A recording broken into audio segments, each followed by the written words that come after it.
এই যে নির্বাচন হয়ে গেল, ত্রয়োদশ জাতীয় সংসদ নির্বাচন, এই নির্বাচন সম্পর্কে আপনার মতামত কি? নির্বাচন মতামত বলতে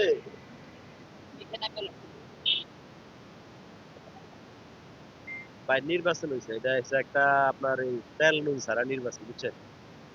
তরকারিতে লবণ ছাড়া যেমন তরকারি স্বাদ, এরকম নির্বাচনের স্বাদটা ঠিক এরকম হয়েছে। নির্বাচন হয়েছে কিন্তু আমেজ নাই, আমেজ নাই, মজা নাই। সারা বাংলাদেশে আমরা তো মোবাইল চালাই, আমরা যা দেখছি যে 11টার পরে তো কোনো কেন্দ্রে মানুষ আসিলই না, একেবারে জিরো। 11টা পর্যন্ত সর্বোচ্চ ভোট হয়েছে। ভোটে আমার বিবেক অনুযায়ী ভোট 35 থেকে 40% সর্বোচ্চ কাস্টিং হয়েছে। সরকারিটারে 80% করুক বা 100% করুক সরকারের বিষয়। কিন্তু আসলে ওই যে বড় দল ছাড়া ভোট হয় না বা ভোটের আমেজ থাকে না, এটা হচ্ছে সত্য কথা। আওয়ামী লীগ আপনার কাছে পছন্দ না ধরেন, কিন্তু আওয়ামী লীগের 4 কোটি ভোট আছে। আওয়ামী লীগ আপনি পছন্দ করেন না, শেখ হাসিনার আপনার শত্রু, কিন্তু শেখ হাসিনার 7 কোটি জনগণ আছে এই দেশে। তাইলে এত বড় একটা বিশাল দল, বিশাল সংগঠন ফেয়ার নির্বাচন করলে ওই নির্বাচনটা কি গ্রান্টেড হয়? হয় না ভাই, এই গ্রান্টেড হয় না। এখন কথা হচ্ছে আওয়ামী লীগ, আপনি যদি বলেন যে আওয়ামী লীগ করছে আকাম আমরাও করি, তাহলে তো সেম সেমই হইলো। তাহলে আর আমাদের আন্দোলনের পরে পরিবর্তন হইলো কই? আওয়ামী লীগ বড় দল হিসাবে আওয়ামী লীগ 10 বছর পরে, 5 বছর পরে আবারও আইলো। আয়া আওয়ামী লীগও এরকম গাদ্দারি করবো, তাইলে এই আমাদের জীবন কি সারা জীবন এমনি যাইবো বাংলাদেশের? তাইলে এই যে দেশের মানুষ বারে বারে শুধু রক্তই দিব, তা ফয়সালা হইলো কি? ভালো একটা কিছু হইলো 5ই আগস্টের পরে? কিছুই হলো না। তারপরে যে নির্বাচনের বিরোধী দল বানাই নিলেন আপনি কারে? জামাতের। সেই দেশে কি আওয়ামী লীগ এমন পচাই পয়সা গেছে যে আওয়ামী লীগ নির্বাচন করতে পারবো না, জামাত নির্বাচন করতে পারবো? বাংলাদেশের মানুষের সবচেয়ে বড় অর্জন হচ্ছে 71 সালের মুক্তিযুদ্ধ। জামাত ওই যুদ্ধের সরাসরি বিরোধিতা করছে, তারাই দেশে নির্বাচন করতে পারে। শেখ মুজিবের বাংলাদেশে, মুক্তিযুদ্ধের বাংলাদেশে জামাত নির্বাচন করতে পারে, আওয়ামী লীগ কি ভাই পাপ করছে? আওয়ামী লীগ নির্বাচন করতে আপনি দেন না, এটা হচ্ছে গায়ের জোরে দেন নাই। তবে আমার নির্বাচনে এই দেশে 4-5 কোটি মানুষের ইমোশনাল মার্কা হয়েছে নৌকা। আমরা যারা নৌকা পছন্দ করি, আমি ব্যক্তিগতভাবে, আমরা ধরেন মানে ফরমালিন মুক্ত ঘুম দিচ্ছি একটা 13 তারিখে, 12 তারিখে একটা ফরমালিন মুক্ত ঘুম দিচ্ছি, কেন আমরা কেন্দ্রে যাবো? এদেশ এই যে পদ্মা সেতু, মেট্রো রেলের মার্কা হয়েছে নৌকা। এই দেশের উন্নয়নের মার্কা হয়েছে নৌকা।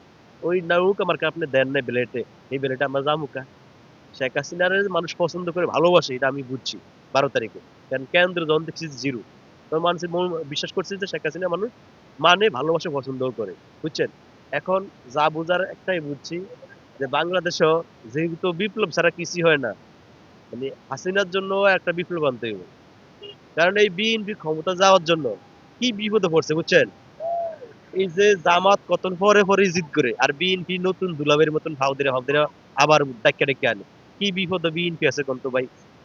আজকা বিএনপি বিপদে পড়ে জামাত দলটারে এত বড় করে, একটা বিরোধী দল, মুক্তিযুদ্ধের বিরোধী দল, এই জামাত বিএনপি কি করব? কয়দিন সংসার করব? জামাতের সংসার তো মিয়া এই কেউরিল হরিমনির মতন টিকেই না 1 সপ্তাহ পরে পরে। এই দল লিয়া এই পার্লামেন্টে যায়া দেশ চালাইবো বিএনপি। বিএনপির কপালে বহুত দুঃখ আছে। আওয়ামী লীগের কপালে কি দুঃখ আছে? একটু বেশি দুঃখ আছে বিএনপির কপালে। এই শুধু বিএনপির ভুলের জন্য। আজকে আওয়ামী লীগ থাকলে, ভালো ভোট হইলে, বিএনপি সরকার হইলে, আওয়ামী লীগ বিরোধী দল হইতো। ব্যাস, আর কেউ আইলে আইলো, নির্বাচনে না আইলে নাই। বড় দুইটা গণতান্ত্রিক দল আছে। আপনি আজকে আওয়ামী লীগের ব্যান কইরা জায়গা দিচ্ছেন জামাতের। এখন চলেন দেখেন কি অবস্থা বাংলাদেশে।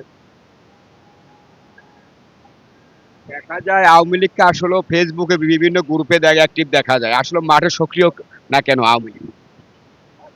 আওয়ামী লীগ মাঠে সক্রিয় না, সমস্যা হচ্ছে এই সরকারের আওয়ামী লীগ নিয়ে যা ভাবে, দেশ লইয়া তা ভাবলে দেশটা বহুত আগে উন্নত হইতো।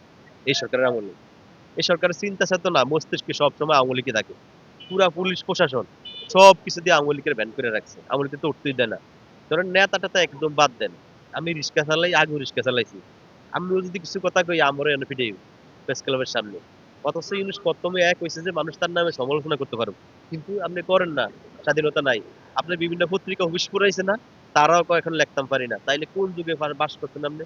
উত্তর কোরিয়ার প্রধানমন্ত্রী যেমন, এই ধরেন ইউনুস আরেক উত্তর কোরিয়ার প্রধানমন্ত্রী, মানে ওর বিরুদ্ধে কেউ কথাই কওয়া যাইব না।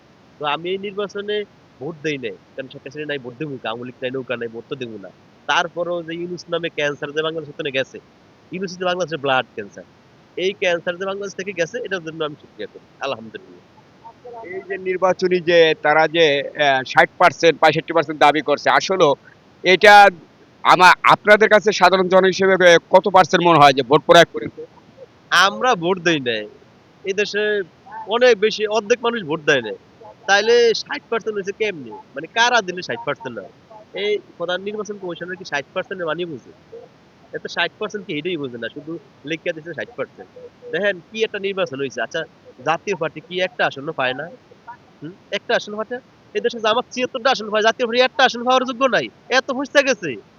মানে এই দেশে আওয়ামী লীগের কোনো জনসমর্থন নাই। এমন শেষ হয়ে গেছে। সব জামাত, সব বিএনপি। হ্যাঁ?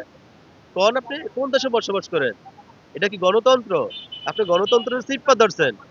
মানুষের কথা কইতে দেন না, মুখ চাইপা ধরছেন। ধরে একটা ভোট করছেন। মানুষের হাতে পায়ে বাইন্ধা একটা ভোট করছেন। বুঝছেন? এন এই এমন মাঠও খেলাইছেন যে মাঠের রেফারি আপনারা। হ্যাঁ? কোচও আপনি, প্লেয়ারও আপনার। এরকম একটা মাঠও খেলা হইছে। আর এরকম একটা নির্বাচন হইছে। ৬ না একটা নির্বাচন কইরা আপনি তেল নুন ছাড়া একটা নির্বাচন কইরা দেখুন আপনি দেশ থেকে বিদায় নিবেন। দেশে একটা গৃহযুদ্ধ লাগিয়ে দিয়ে তুই আপনি ইউরোপ যাইবেন। তাইলে আপনি এই দেশটা কি লেগে আইছেন? ইউনুসের বাংলাদেশের মানুষ মনে রাখবো একটা কালপিট হিসাবে, একটা পাকিস্তানের একটা আমেরিকার এজেন্ট হিসাবে মনে রাখবো, একটা ক্যান্সার হিসাবে ইউনুসের মানুষ মনে রাখবো। মানুষ একটা প্রধানমন্ত্রী গেলে স্মরণ করে না, যেন মহিউদ্দিন ফখরুদ্দিনের করে মানুষ মনে রাখে না। ইউনুসের তেমন মনে রাখবো, তবে ইউনুসের মনে রাখবো একটা খারাপ শাসক হিসাবে, এটা নিকৃষ্ট খারাপ শাসক। এই দেশে 5ই আগস্টের পরে শুধু ইউনুস সংস্কার হয়েছে, তার মামলা সংস্কার হয়েছে, 666 সংস্কার হয়েছে, ঠিক আছে? আর কোন সংস্কার হয়নি। এদেশে আর কি হয়েছে কোন? একটা ভালো কাজ দেখান যে ইউনুস করছে, তার সব কিছু করছে। এই ইউনুসের কপালে বহুত দুঃখ আছে, বহুত নোবেল বিজয়ী জেলে আছে। আমি দোয়া করি আল্লাহ ইউনুসের আরো 20-30 বছর বাঁচায় রাখুক, কারণ শেখ হাসিনা আইতে হইব আর ফাঁসি দিতে হইব। নাহলে বিচার হইব না তো। বিচার কে করবো? বিচার করতে হইব। আপনি যেই হোক এদেশে বিচার করতে হইব। আপনি আপনি তো এখনো শুদ্ধ না। বিভিন্ন জরিপে দেয়া দেয় না, শেখ হাসিনা তো নাই, আওয়ামী লীগ খারাপ, আওয়ামী লীগ নাই। আপনি এই যে পুরা পৃথিবীর কাছে 13 নম্বরে কেমনে দুর্নীতিতে চ্যাম্পিয়ন হইছেন? আওয়ামী লীগ নাই দুর্নীতিতে 13 নম্বরে বাংলাদেশ কেমনে আইয়ে? এবার করে এই দোষ দিবেন কারে? আওয়ামী লীগ তো সবই পলাতক। তারপরে ক্রিকেট বোর্ডটা আপনি শেষ করে দিছেন না? আমাকে ইমোশনাল জায়গা আছে ক্রিকেট, আমরা ক্রিকেট খেলা চাই। ঠিক আছে? ক্রিকেটে ম্যাচ ঠকলে আমরা কাইন্দা দেই। আমরা এরকম লোক, কিন্তু বিশ্বকাপে কত ভালো ভালো দল যাইতে পারে না। ব্যাকে স্বপ্ন থাকে বিশ্বকাপ খেলবো। আর আপনি বিশ্বকাপে না যায়া আপনি বাংলাদেশের টাকটাক খেলান। কোনটা বিশ্বকাপে মানুষ খেলে ক্রিকেট, আর আপনি ঘরোয়া লোক কি খেলান? হ্যাঁ, এটা এটা কোনো কথা হইলো? ক্রিকেট বোর্ডটা ধ্বংস করে দিছে। আসিফ নজরুল আগে কইছে এটা সরকারে করছে, এখন কয় প্লেয়ারের দোষ। তখন সব মিলে আমাকে ইমোশনটা শেষ করে দিছে না? আর এই মানে একটা নিকৃষ্ট ভাষা করে গালি দেওয়ার দরকার, বুঝছেন? এরা দেশটাকে ভঙ্গ করে দিছে ভাই। এগো বিষয় কিছু বুঝছেন? বাংলাদেশ সুষ্ঠু নির্বাচন হয় না, এটা যে এরা বিএনপি করে, যারা জামাত করে, আওয়ামী লীগ করে সবাই জানে। এটা আমার জিজ্ঞাসা, আমার জিজ্ঞাসা